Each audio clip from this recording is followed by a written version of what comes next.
Hello, and welcome to episode 7 of 16 for the Mario Kart 8 DLC impression series that I'm doing here. And, as this little November series draws to a close, we've only got 2 races left. And I've been going in order, so I'm sure a lot of you guys already know what this next race is gonna be. That's right, guys. I'm talking about Ice Outpost. So, when I first read the review of this DLC pack, a lot of people really were talking down about Ice Outpost, and I was kind of sad and scared that this race was in there. And then I actually played it, and I was like, this race was actually kind of fun. And I fell in love with Ice Outpost. I mean, you can't stay on one path. It's a race with 2 paths that are pretty much equal in length, and there's no way you can stay on one, so you're just going to be falling between the 2, and it's really fun like that.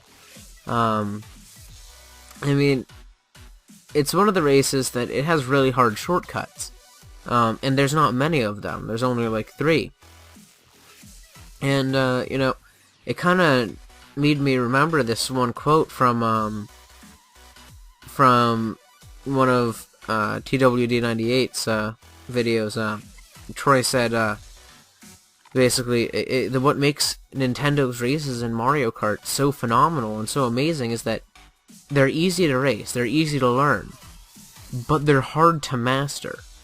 And, I mean, this race is the epitome of that. I mean, I still haven't mastered the shortcuts. I mean, for the screenshot you see there, that's the only one I was able to do, and this was on the 3rd lap. And I'd attempted each and every single one of these shortcuts, and this is the only one that I did successfully. And this is the only stunt on this one I did successfully. The second chunk of ice I did not, but it just barely slipped me into first. And it's a I know you guys are gonna hate me for this, but it's a pretty cool race. See what I did there? Yeah, because it's icy and cold, so it's a cool race. But I mean, I was racing that race, and I just didn't notice just how cool it really looks until I actually fully watched the opening intro, because I, like most people, skipped through them.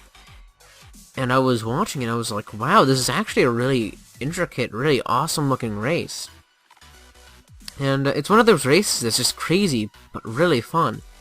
And, it's a really calm song for a Mario Kart race, but I really like that calmness to it. It makes it unique. And you might be wondering why I put Rosalina in there. It kind of reminds me of, like the Rosalina's Ice World race from Mario Kart 7. I mean, it was a pretty good race. It was, a fairly calm song, though, in comparison to the others. And this race kind of gives me that feeling, especially with its song. And one of the cooler details, though, like this race has a lot of awesome details. There's the big chunks of ice that start falling off as you're racing and stuff, like that you can see at the distance and stuff. By the starting line, they've got ice drills. And it's a beautiful race, it really is, and I really love the idea. I mean, my main issue with it is the fact that the air section is a little unnecessary, but it doesn't feel forced. It's not bad that it's in there. I mean, it's a good race. I mean, it can be hard to understand at points in time. Just when I was racing in it, I was just like going with wherever the turns took me. I was in a constant, a pretty much constant state of almost, I don't know, it's not really surprise, but like, oh, there's a turn. Okay. And it's an enjoyable race. I actually liked it a lot more than I expected to. And I don't know, it's a really fun race. I mean, it's not a hard race at all. I mean, it looks a little difficult when you first see it, but a lot of the races do. But when you actually get into it, it's a really fun and easy race. But I want to thank you guys for watching this. So thanks for watching, Ling. And you know what? Hope you loved us, guys. See ya. If you liked this video and would like to see more, please subscribe to us on YouTube and follow us on Google+, where we post behind-the-scenes things, funny pictures, and more. We hope to see you there.